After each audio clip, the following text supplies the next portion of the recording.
Let's talk about the scary cards in tarot.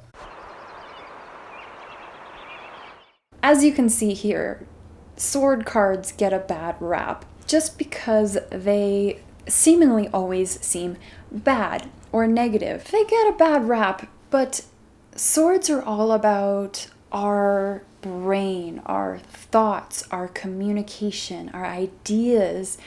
And I always like to attune the sword card with our thought patterns because a lot of the time that's kind of what holds us back is our thought patterns, our beliefs, our traumas, our old wiring, our monkey brains, our what we think should be done versus actually doing. And so that's why swords are really important, even though they are negative cards.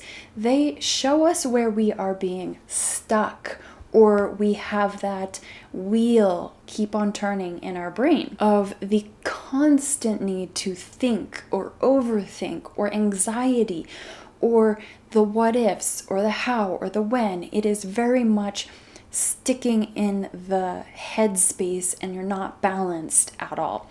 So that's why the swords card come up, and I like to see them more as places of being stuck mentally than literally being stabbed with 10 swords, because that's not actually happening. Tarot's all about the symbolism of the cards, not the literal sense of the cards. Sometimes, yes, but it's mostly figuratively. Let's start with the Three of Swords. So this one's not as scary, but I thought I would include it.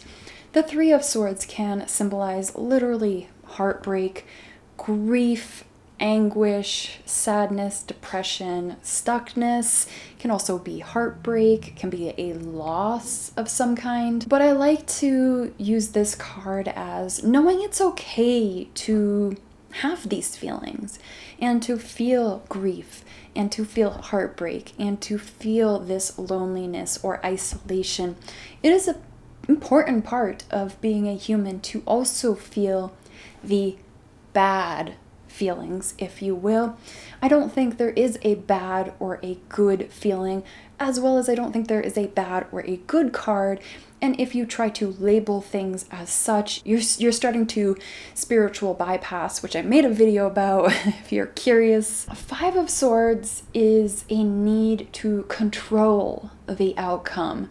It's a bit egotistical, it's all in the head.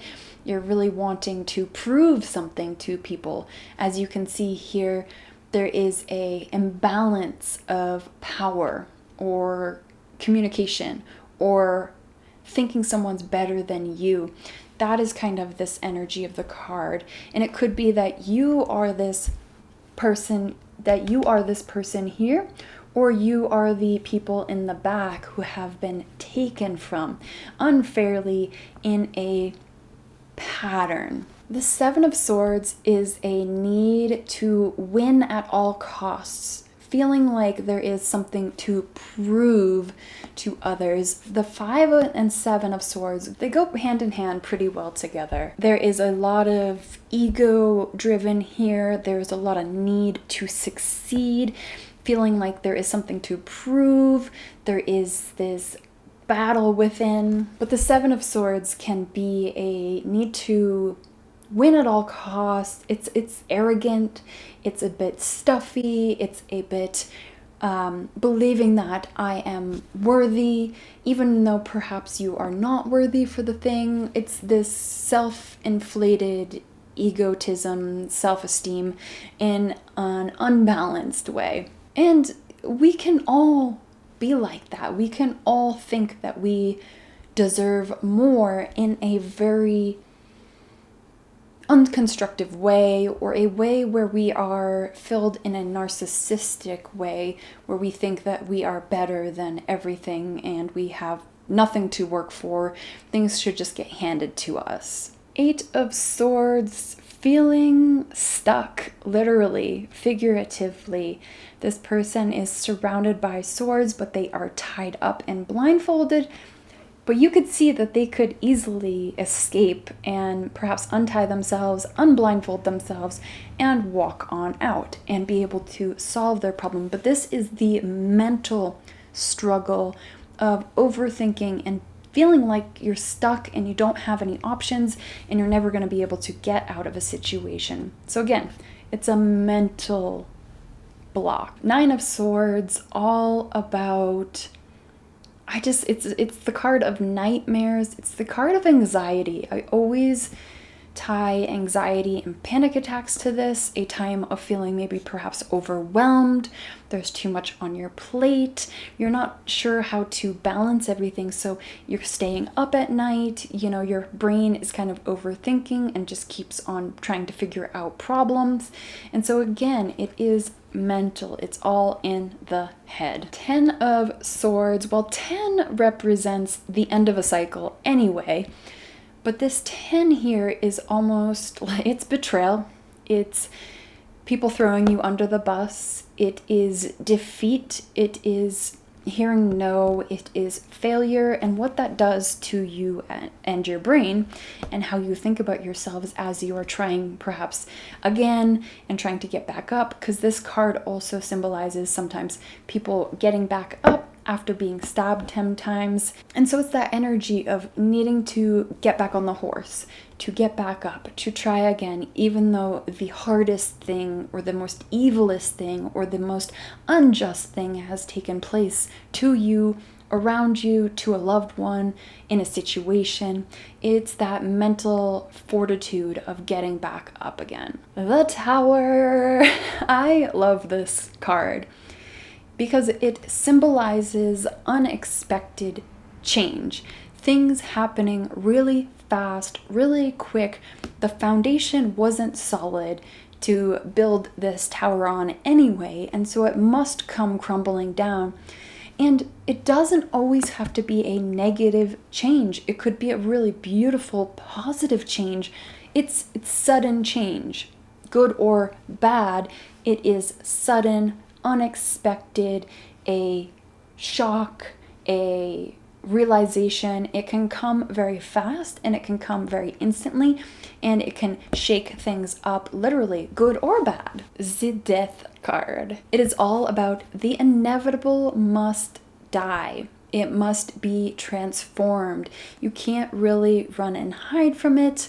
Perhaps it is a relationship that is run its course and it is time for a change, a job where it is time for a change, a housing situation that is caused for a change. It is something that you've already known has needed to change or evolve.